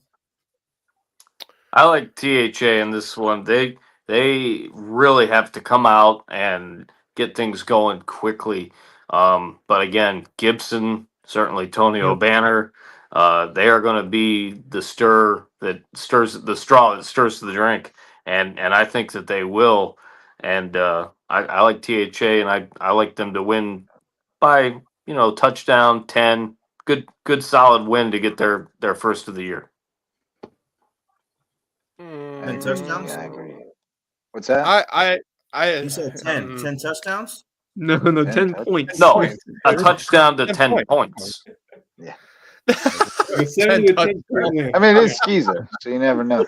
No, that's why I was asking to make sure. Hey, I'm 7 just to gonna 10 say points, my man. 7 to 10 points. I'm gonna say this. I think that Thomas Hayward is gonna be playing a team kind of like Colleton Prep. They can run the ball, but they can also pass the ball too. They have a dual threat quarterback in Charlie Williams, who's quite the impressive sophomore quarterback. And so I think I would love to go with Thomas Hayward in this one. From what I saw last week against Colleton Prep, I know it was their first game. I know they're trying to figure some things out, but I still think they're going to try to continue to figure things out in this one. This would be a get right game, but I don't think it will be. I'm going to take Orangeburg Prep in this one. Bless you. Are they still the Indians? Yes, they are. Orangeburg Prep, they're still clinging to the Indians. Yep, they are. All right, so Max is on the Indians. I'm going Rebels. I think the big uglies up front going to get it done, and Tony's going to have some running room and break a few, and that'll be enough. But I think it'll be close. Who you got, Misa? Thomas Hayward. I think they're going to bounce back after last week's loss to a solid team and right the ship for this weekend and get a good win to, continue the season and grow. Yeah, man. Tony's got to play though. Tony needs to play a better game than he did last week. No doubt. Otherwise, that could cause some problems. I hope MTSVE 1836 is still with us because Carleton Prep is at home. It's going to be the home opener for the Warhawks. They're sitting at 2-1. Obviously, we've talked a lot about the loss to JP2 to start the season, but they have come back strong the last 2 weeks and looked really good. Now they play Andrew Jackson Academy, who's 0-2 and has, they were an old 8-man power that has not really translated to 11-man that well. Carleton Prep leads the series 2-1. They won 25-8 last year. And Warhawks, I got no reason to go against them right now. They look like the team we expected them to be coming out of the gate, and we were kind of tripped up by that opening result. But now they seem to have gotten back on track, and also JP2 is better than I think we thought they were going to be. So that opening result was a little misleading.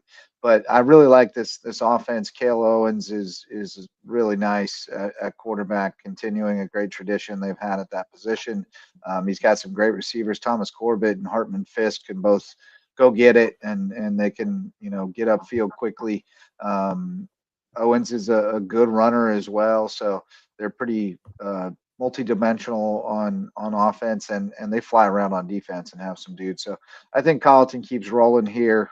They win as big as they want to, pretty much, and send the people home happy in the borough. I'm taking Prep. I think that Prep is off to a really good start, and I like them to get this victory. They're going to keep the momentum going. They found their groove after that opening loss to JP2.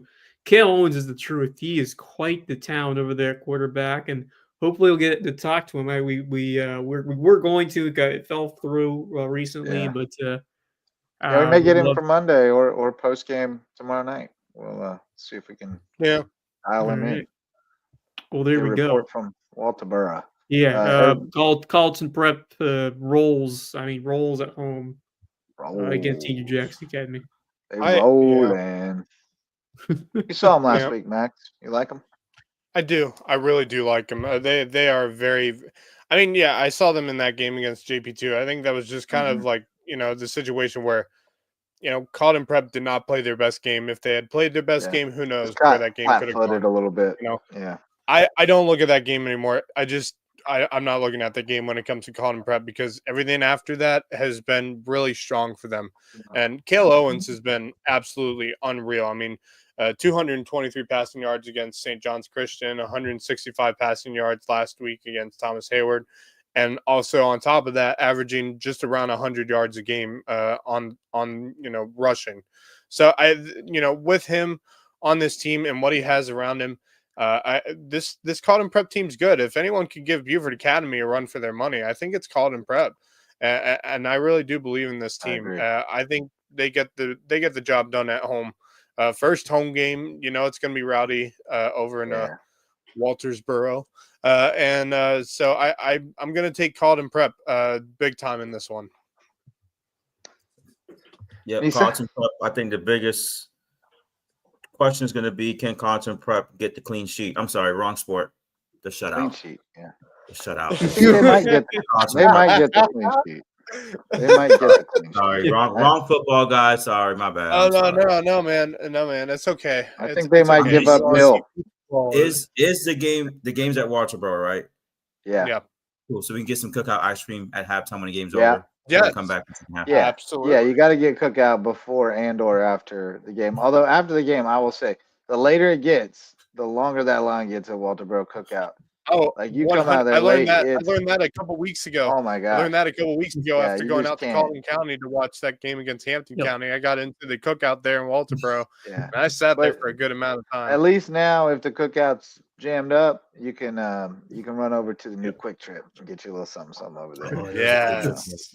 Can't go wrong with Quick Trip, baby. I don't think anybody's making it up there tomorrow night. We're a little shorthanded. Ray Alonso's out of town this weekend, seeing his son run college cross country this weekend. So we're a little shorthanded, and then we got Marcus and Max doing the WHHI thing at Ridgeland, and Misa's the AD at Hardyville now, and I gotta go check out my boys. Wes is heading to the Den along with Sam Deaton. We'll see who else we can get out and about. Jimmy will always be at the Buford game, you know that. But we'll get you all clued in tomorrow night. One more game to preview, boys. It's always our dessert on the menu. Cathedral Academy coming in at 1-1 to take on Cross Schools 0-2. Cathedral leads the series 2-0. They were both last year, and they won the most recent meeting 30-8. We just haven't seen much from Cross yet to indicate that this is going to be the year they turn the corner.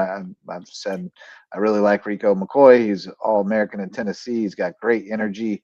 He will build something there if he stays long enough and has the resources, but it's going to take time, and I just don't think they're there yet. This is one of their probably more quote-unquote winnable games on the schedule, but I got to go with. Well, they don't have Conley General Christian on the Conley. schedule. That was the Right. game they won last year. That was the gimme game.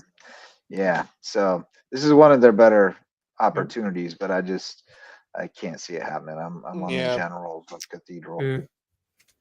Love to see them keep it close and competitive. This is a game that they can compete in. They play them twice. They play them this week. They play them on the 10th of October, so they see them twice. So maybe you can see some improvement if they play them closer than the last time, or maybe they can. We'll see. But yeah, I mean, I don't think they're there yet. I'm going Cathedral Academy. They did have last week off, so they should nice. be good on the injury front. That could help. Yeah. Anybody going to venture out with the Stingrays? Like, Lisa? I'm open like to it. I don't mind swimming with stingrays, like real stingrays. I'm not going to pick them for this game, though. That's not happening. I'm open to the idea. I'm open to the idea. I'm open to the idea of going with Cross, but I don't want to. I'm open to the idea of it, but I don't want to. I'm going to take Cathedral. I'm open to the idea, and I'm going to do it. I'm going to take Cross. He's a Cross truther. I'm going to take Cross. I was really impressed with, talking to the guys at Media Day, talking to Coach McCoy, and obviously having one win last year, and he had some pretty high expectations going forward this year to, get as many as they can. And and you said, JJ, they didn't play last week? Cross was off last week. Yeah, that's even more of a reason. With the fact that they're at home, I'm gonna go with Cross. Gonna do it. He's writing it down, guys. He's writing it down. He's doing it. Yeah, they were off last week, so they should be fresh. I circled it. All right. He's got Cross. All right, hold on, can you put that back up? I didn't see your Well Branch Ridgeland pick. Hold on, let me look. Oh, it's not on there. Under Whale Branch Ridgeland, I've got Keys. Recused himself. Marcus. Just between you and me, Marcus, you can whisper it into my ear. Just tell me, is it Whale Branch? Nobody's watching except MTS beating 1836. We will keep. I'll tell you after the game. So there's your slate. There's your Friday night slate. Should be a good night under the Friday night lights. Nice weather, as Marcus mentioned. It'll be right around 80 at kickoff, and then dipping down into the 70s, which we consider fall-like around here. It's going to be warm. It's going to get warmer this weekend. Yeah, it is. Yeah, it's going to be Saturday and Sunday. Pretty hot. But all right, so that brings us to the end of the shindig for us people who have to get up and go to school in the morning. Shout out to Reverence Wrestling Club, official wrestling sponsor and presenting sponsor of the Loco Grind, and Jay's Barbershop, the place to be in Ridgeland, whether you need a haircut or not. That brings us to our parting thoughts. Our guest, our celebrity guest picker, Misa Garzone. What you got a parting thought? Sure. Thank you guys for having me on. Excited for the new role, being at Hardyville. Buddy of mine texted me tonight. I've known him for years. I met him when he was back in Hardyville soccer versus Blackville Hilda days. He just retired from coaching soccer, Coach Holbrook. And he was like, it's full circle. We met at a Hardyville game and now you're there. So I'm excited to come home. But I would be lying if I didn't say it was tough to leave May River. I was there for 9 years as a coach. I had the honor of building that program. Coach Macy took a chance on me. I hopefully I did right by him by taking a chance. Got him a ring. Yeah. And I was there for, over 4 years in the campus, so it was definitely a difficult moment to leave, but a lot of good memories, and I'm still very supportive of May River.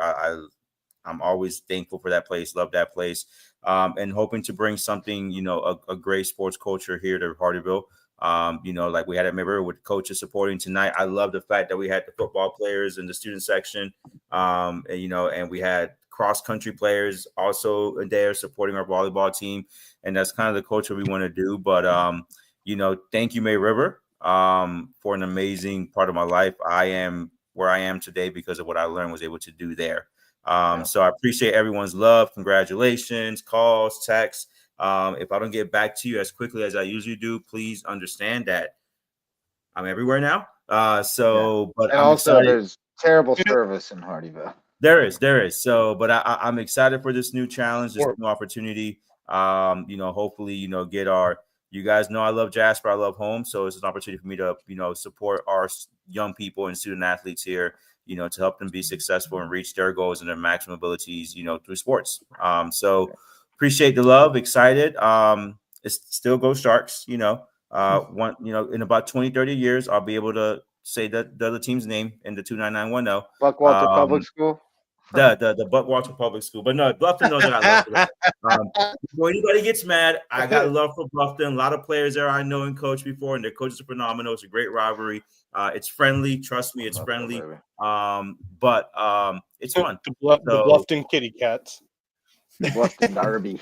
You said it, not me. I'm going to call them the Buckwalter Public School, BPS. The Buckwalter BPS. Right. Not to be confused with Buckwalter Christian School. Yes. There's 20 of them now, apparently. So, I'm excited. It's going to be awesome. We're going to do a lot of great things. So enjoy the ride. Come out and support. Yeah, you're right. There's 2 Buckwalter Christian schools. Yeah, there is, and they're like differentiate. They're like down the road from each other. Literally, there's 3 schools in a mile radius. Stone's throw apart. Crazy. That's why you can't drive through there certain times of the day. But I won't miss the drive. I won't miss traffic. So, but yeah, appreciate you, River. Love you guys. Still supporting. Still proud to be a Shark. Always love having you, Misa. Absolutely, he's the best right there. And OG man. component of he ain't going nowhere. He was there for our very first podcasts. I was back whenever he was there for the very first podcast of the Island Packet. What was it called? The sports thing. Mm-hmm. I think it was called the sports thing podcast or something. Like that. When we were trying to figure out the Jaguar roar and everything. Yeah, the podcasts. All right, Marcus Walsh, what do you got? Congrats, Misa. I know you're going to do great things there at Hardyville without question. I'm really looking forward to tomorrow. We've got I've kind of been teasing it. We've got some new wrinkles that we're adding on. We're bringing a few more people on to help out, on the back end of things and just get an idea of how we do things. And it's going to be a fun season. Really looking forward to seeing the matchup tomorrow. Really looking forward to next week. We'll have Hardyville at Hilton Head. Friday nights, nothing like it. I've seen a couple of games already.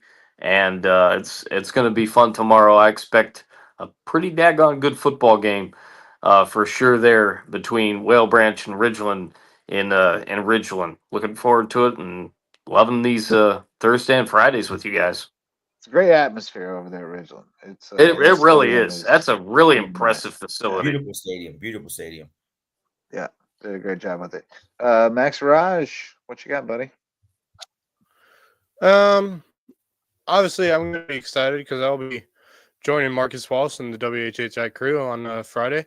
Getting to see what they do, and we'll be continuing to do that for most of the season with them. I'm very excited for it. Getting to see a whole new viewpoint on how to cover a football game, I guess, is a way of putting it. So I'm very excited for it.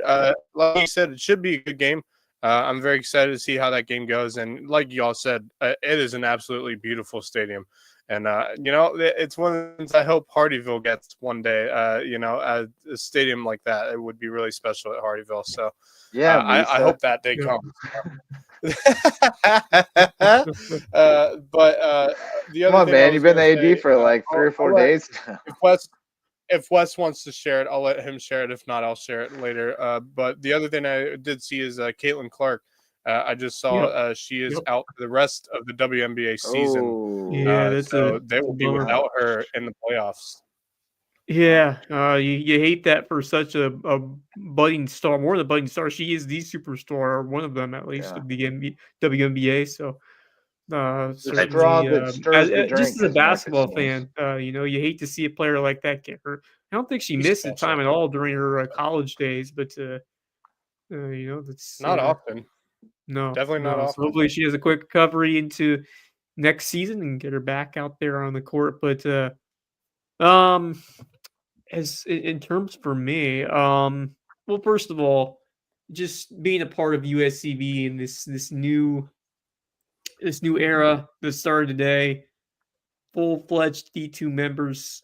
I'm excited for someone who's been there since the NAIA days and the Sun Conference. It's pretty crazy to think that we're there now. That we are Yeah. competing for a spot in NCAA tournaments in D2. It's just this is a dream that was It's gonna be fun. established or thought of and pursued by Quinn Monahan. He did a fantastic job here, and it's going to continue in a big way. And I'm just really impressed and proud of what he has done, what Gina has done, what everybody on that athletic staff has done, and these coaches that have helped made this thing possible because they're really building Yeah. something here. And I think that you look at the soccer program what it can do, but then you look ahead to uh, these basketball programs and even baseball and softball, which I think once they get moved on campus, I think that the excitement is going to go through the roof. Just to have those two Yeah. teams eventually Yeah. playing on campus again. So, it just goes back to the summer and seeing the visions of what could be possible with the new arena, just to see what can happen and now and down the road, just to see how far a program has come that you started with, since its inception in terms of back in the 2000s, that baseball program. Now it's becoming a potential powerhouse in D2 down the road, and I think you could absolutely agree with that. Oh yeah, I mean Yeah. it's always been a matter of time, and I mean you could always see the vision and how you could always see the path to it becoming a real destination type institution at the D2 level. And I think it's well on its way. It's still going to take time. They need those Yeah. facilities on campus, and that's Yeah. going to require a I lot mean, of support, we have financial talked about that support before. from not only the community but from the municipalities and the county and everybody. So there's still some work to be done to Yeah. get that over the finish line. And it'll be interesting to see how it develops over the next year. Obviously, Gina Montford is going to be the interim athletics director. She was officially named today, I guess, or it was released, but that's already been decided for a few days. And I think she's got a big opportunity in front of her to earn the full-time job by just moving the ball forward Yeah. on these projects and just kind of solidifying the support, just kind of getting everybody on board. It's going to be interesting if they're man down right now because your AD leaves and you go interim with your associate AD or deputy AD, then somebody's got to do that job. And if you're Right. going interim, then you don't get to fill that I mean, position it's a necessarily whole right new now. staff, So, too. it's going to be a yeoman's effort for the next year or two. I'm really hopeful for Gina. She's a good friend, going back to even before we worked together at USCB. And she's been a part of the athletics since the beginning. She was in finance initially and helped athletics with like the accounting and bookkeeping, and then came over full time and has been, she's a student of the game. She really absorbs knowledge from a lot of people that she looks up to the way they run their departments. And so I'm really hopeful that she'll get the support she needs to show that she can do the job during this interim period. Because it's a tough role, taking the job on an interim basis and basically auditioning on the job with a shorthanded staff. Plus, you have new that's people rough. within the athletics. You have new people within that athletic staff too. Obviously, a new SID, I believe, and so, Yeah, it had some turnover. Yep, new SID. yeah. So New soccer coach. it's a good test for her, and I think she will succeed. I really do believe that she can succeed, and I think it's a good time for a refresh too, though. Yeah, just kind of you've crossed over a threshold into a new era, and it's just kind of a good time, which is probably why Quinn was looking for opportunities. I just think he kind of accomplished a goal here, getting them to D2, and he was looking for the next move. And Francis Marion is a good spot. Yeah, best wishes to Quinn Monahan. By the way, I've known him for many years now, and so I've gotten to know him both. Knowing his two sons that I went to school with, and getting to know him as a person, and as an athletic director. So I wish him all the best in his future endeavors. But it's an opportunity there. Big. One more parting thought, more of a fun one for you, JJ. You mentioned that you went out of your way earlier this week to buy a Powerball ticket, and guess what? There were no winners again in the Powerball lottery nationwide. So the jackpot now a staggering $1.7 billion, which will be drawn on Saturday. That was not what I thought Wes was going to bring out. What I did think he was going to bring out was that he mentioned it on the group chat earlier today that Amari Cooper is planning to retire this season. I can't care about that at 11:27 p.m. I know. But it's funny because he did just sign with the Raiders 9 days ago. The team his first team. It'll be a long year in Vegas. He's like, I'm done. Yep. Good luck, Vegas.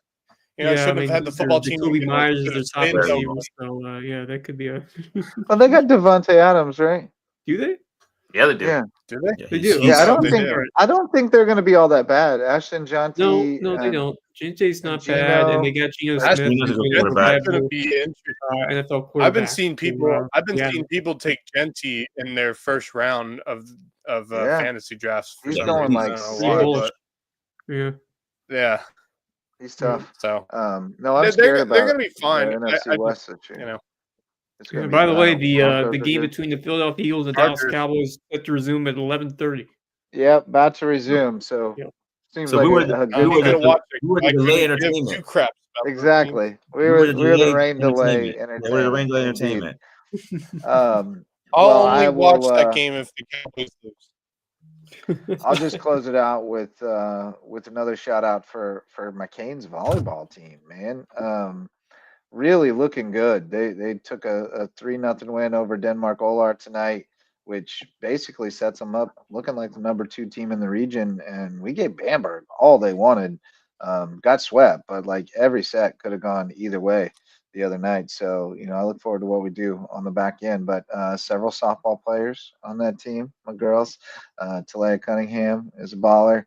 And I'm recruiting. I got a couple of them to say they're going to play softball this year who didn't last year, a couple of the volleyball players. Nice. So, no, I'm loving the vibes and excited about our new AD. So the future is good. Come to the Ville. Thanks so much, fellas. It's been fun. Thanks to all of our sponsors, especially our All-Stars, Mickelson Law Firm, and WHHI TV. And thanks to everybody who showed up to listen or watch deep into the night. Now you can go back to watching the NFL game, or you can go to bed like you should have a long time ago, like we all should have a long time ago. I probably will. But thanks so much, fellas. Best wingman in the business. Misa, great to have you as always. Marcus Walsh, Max Araj, and Wes Kerr. I'm Justin Jarrett. We'll see you guys tomorrow night for Lowco Pigskin Live.